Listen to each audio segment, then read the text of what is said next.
Uy, pare. Tagal natin din nagkita. Oo nga eh.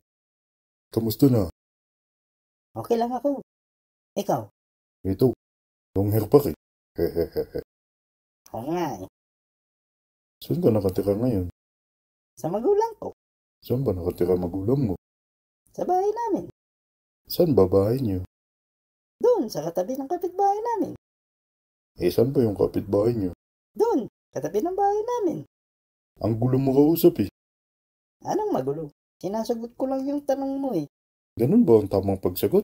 Oo naman. Kasi, alam mo dati, pag sumagot ako, ang dami kong sinasabi. Kaya pinagalitan ako ng nanay ko. Sabi niya, Hoy, pag tinatanong kita, sumagot ka ng diretso. Hindi yung ang dami mong pinagsasabi. Kaya yun, tuwing tinatanong ako, diretso na ako sumasagot. Hoy, siya nga pala, bakit ang haba ng buhok mo? Bading ka ba? Uy, hindi oh. Ito kasi yung uso ngayon. Long hair. Oo. May girlfriend ka? Eh, wala eh.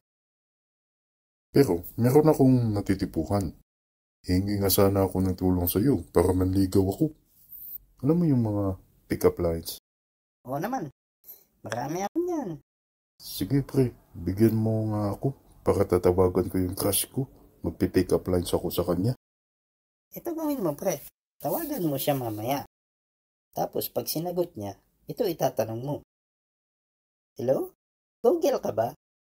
Kung nagtanong siya ng bakit, ito sabihin mo.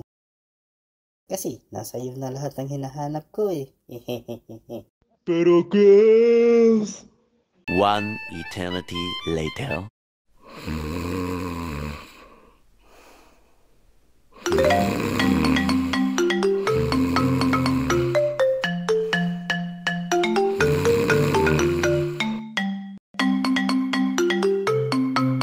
Hello? O pre, bakit ka napatawag? Gabing-gabi na. Pre, Google ka ba? Ha? Pre? Maling number yata natawagan mo. Hindi pre, Google ka ba? Tayo dyan.